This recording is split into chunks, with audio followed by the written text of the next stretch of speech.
Capítulo 8. Los modelos del árbol de la vida. Los 10 santos sefirot pueden agruparse en el árbol de la vida de diversas maneras.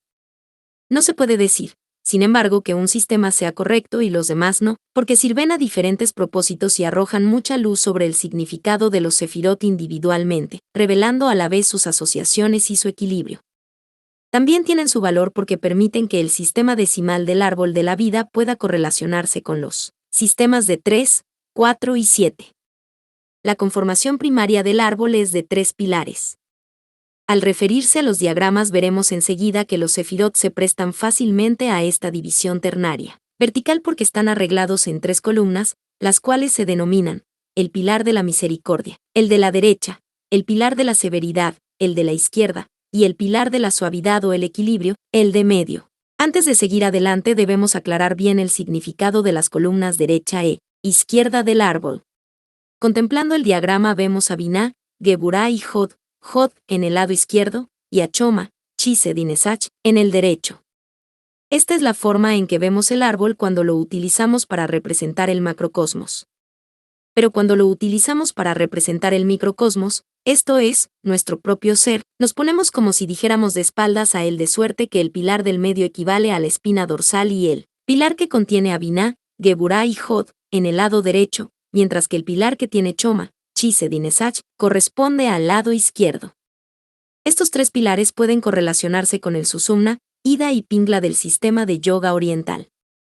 Es importantísimo recordar esta reversión del árbol de la vida cuando lo usamos como símbolo subjetivo, porque de lo contrario se producirían muchas confusiones.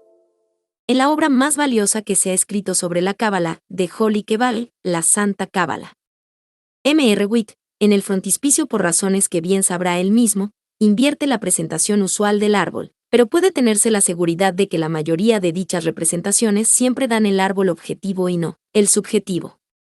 Cuando se usa el árbol para indicar las líneas de fuerza del aura, entonces hay que utilizar el árbol subjetivo, de manera que Geburah se correlaciona con el brazo derecho. En todos los casos, por supuesto, el pilar del medio queda siempre en su sitio, en el medio. Se considera al pilar de la severidad como negativo femenino y al pilar de la misericordia como positivo masculino. Superficialmente podría pensarse que estas calificaciones llevan a un simbolismo incompatible, pero el estudio de los pilares, a la luz de lo que conocemos concerniente a los sefirot individualmente, revelará que las incompatibilidades son puramente superficiales y que el significado profundo del simbolismo es completamente concordante. Se observará también que la línea que indica el desarrollo sucesivo de los sefirot zigzaguea, va de un lado a otro del jeroglífico, y por ese motivo se le ha dado el nombre de rayo relampagueante. Esto indica gráficamente que los sefirot son sucesivamente positivos, negativos y equilibrados. Esta es una representación muchísimo mejor del proceso de la creación, que si las esferas se representaran unas encima de otras en línea recta, porque indica la diferencia de la naturaleza de las emanaciones divinas y sus relaciones mutuas, ya que cuando contemplamos el jeroglífico del árbol, percibimos fácilmente las relaciones existentes entre los distintos sefirot y vemos cómo se agrupan, reflejan y reaccionan unos sobre otros. A la cabeza del pilar de la severidad, la columna negativa, femenina, está Binah, la Gran Madre.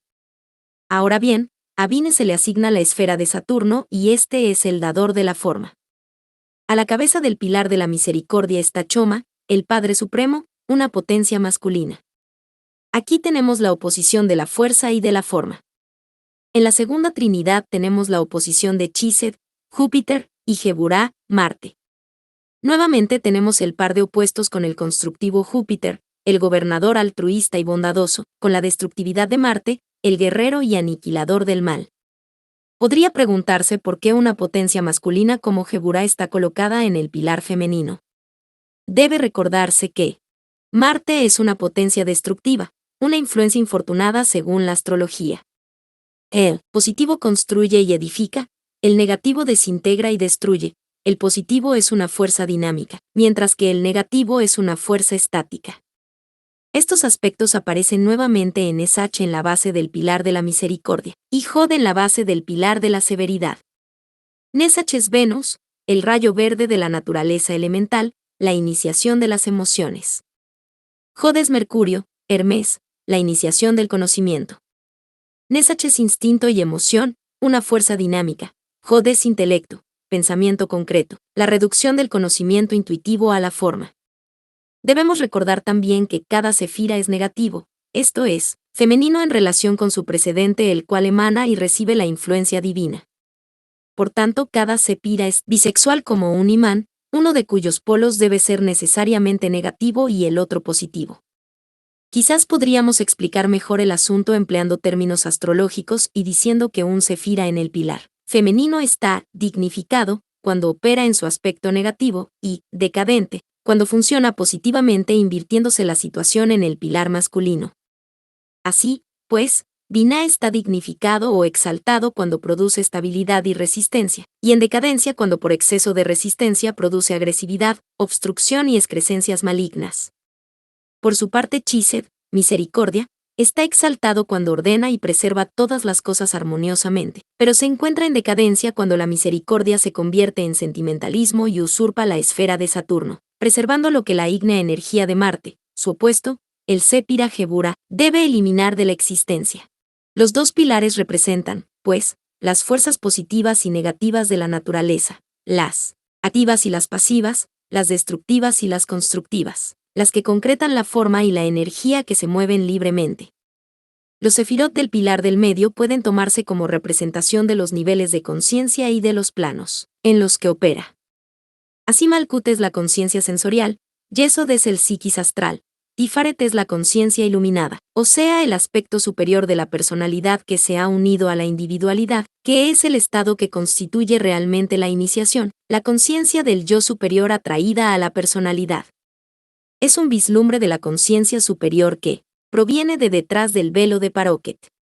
Por ese motivo, todos los mesías y salvadores del mundo están identificados con Tifaret en el simbolismo del árbol de la vida, porque son los que han traído la luz a la humanidad. Y todos los que traen fuego del cielo tienen que sufrir, como ellos, la muerte sacrificial en beneficio de la humanidad. Aquí es donde matamos al yo inferior para poder resurgir en el yo superior. Inyasu Morimur, el pilar del medio, se eleva a través de Dat, el Sépira invisible, que, según ya hemos visto y también según los rabis, significa conocimiento, captación consciente de acuerdo con la terminología de los psicólogos. A la cabeza de este pilar se encuentra Keter, la corona, la raíz de todo ser. La conciencia, pues, alcanza la esencia espiritual de Keter mediante la realización de Da'at, el que lo lleva a través del abismo hasta la conciencia de Tifaret, a donde es llevada por él, sacrificio del Cristo que desgarra el velo de Paroquet, siguiendo luego a la conciencia de Yesod, la esfera de la luna, y de allí a la conciencia cerebral de Malkut. Así es como la conciencia desciende en el curso de la involución, que es el término aplicado a esta fase de la evolución que lleva del primer manifestado a través de los sutiles planos de existencia hasta la materia densa. Estrictamente hablando, el ocultista debería emplear solamente el término de evolución cuando describe el ascenso desde la materia hasta el espíritu, porque entonces es cuando evoluciona lo que se involucionó en el descenso a través de las sutiles fases del desenvolvimiento. Es obvio que nada puede desarrollarse o evolucionar si antes no ha sido arrollado o involucionado. El curso actual de la evolución sigue la senda del rayo relampagueante o espada flamígera, desde Keter a Malkut en el orden de desenvolvimiento de los sefirot ya descrito, pero la conciencia desciende plano por plano, y solo comienza a manifestarse cuando los sefirot polarizantes se encuentran en equilibrio. De ahí que los modos de conciencia estén asignados a los sefirot que se encuentran en el pilar del medio, mientras que los poderes mágicos corresponden a los sefirot opuestos, cada uno de los cuales se encuentra en el extremo del eje de cada par antagónico. El sendero de la iniciación sigue las espirales de la serpiente de la sabiduría del árbol de la vida, pero el sendero de la iluminación sigue el camino de la flecha que es disparada por el arco de la promesa, Eset, el arco iris de colores astrales que se extiende como un halo detrás de Yesod. Este es el sendero del místico en contradistinción con el del ocultista. Es rápido y directo, libre del peligro de la tentación de las fuerzas desequilibradas que se encuentran en los otros dos pilares, pero no confiere ningún poder mágico más que el del sacrificio en Tifaret y el psiquismo en Yesod. Ya hemos anotado las 3 trinidades del árbol en nuestra exposición preliminar de los 10 sepirot. Vamos a recapitularlo. Ahora para una mayor claridad. Mathers llama a la primera trinidad de Keter, Choma y Binah, el mundo intelectual, a la segunda trinidad de Chised, Geburah y Tifaret, el mundo moral, y a la tercera trinidad de Nesach, Hod y Yesod, el mundo material. Según nuestro modo de ver, esta terminología es confusa, porque esos nombres no se ajustan en nuestra mente a lo que significan esos mundos. El intelecto es esencialmente la concretación de la intuición y de la captación, y como tal, es un vocablo absolutamente inaplicable al mundo de los tres supremos. Con la denominación de mundo moral para Chised, Geburah y Tipare, estamos conformes pues es idéntico con nuestra denominación de triángulo ético. Pero la denominación de mundo material para la Trinidad de Nesach, Hod y Yesod es completamente inapropiada, porque este término es aplicable pura y exclusivamente a Malkut. Debemos tener en cuenta que estos tres sefirot no son materiales sino astrales. Para esta Trinidad propondríamos el término de astral y mundo mágico. No conviene forzar el significado de las palabras y subvertir la significación que les atribuye el diccionario, ni siquiera cuando uno define el uso de ellas, cosa que Mathers tampoco se preocupó de hacer. La esfera intelectual no es tanto un nivel sino un pilar, porque el intelecto, siendo el contenido de la conciencia, es esencialmente sintético. Sin embargo, todos estos términos parecen ser una traducción algo cruda de los nombres hebreos adjudicados a los 4 niveles en que los cabalistas dividen la manifestación. Estos 4 niveles permiten otra reagrupación de los sefirot. El más elevado de ellos es Asilut, el mundo arquetípico compuesto por Keter. El segundo, Briah, llamado el mundo creador, y se compone de Choma y Binah, el supremo Abba y Ama, padre y madre. El tercer nivel es el de Yetzirah, el mundo formativo, compuesto de los 6 sefirot centrales, a saber, Chised, Geburah, Tifaret, Nesach, Had y Yesod. El cuarto mundo es Asia, el mundo material, representado por Malkut. Los 10 sefirot se conforman también en 7 palacios. En el primer palacio están los 3 supremos. En el séptimo se encuentran Yesod y Malkut y permite correlacionar la escala decimal de la cábala con la escala septenaria de la teosofía.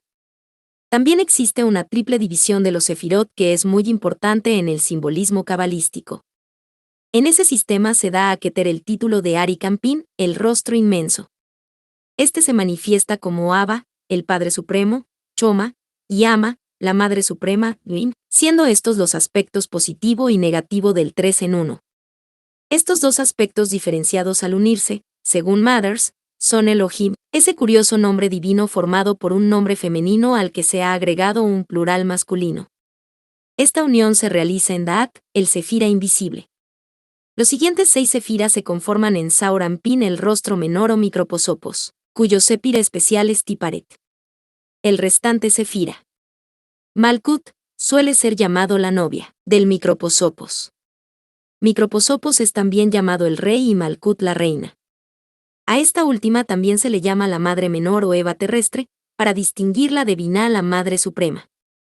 Estos diferentes sistemas de clasificación de los sefirot no se oponen o compiten entre sí, sino que tienen por objeto permitir más que emplean, sean un ternario, como el cristianismo, o un septenario, como la teosofía.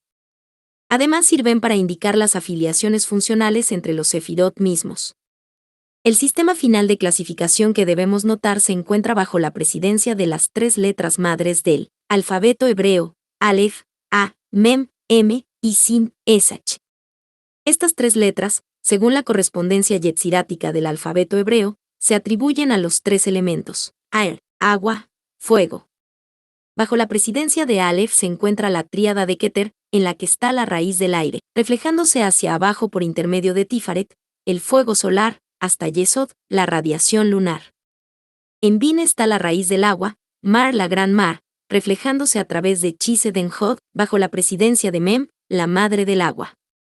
En Choma está la raíz del fuego, reflejándose a través de Geburah en Esach, bajo la presidencia de Sin, la madre del fuego. Hay que tener presente estas agrupaciones porque ayudan grandemente a comprender el significado de los sefirot individualmente, en razón de que, como ya hemos dicho en varias oportunidades, cada sefira se interpreta mejor por sus afiliados.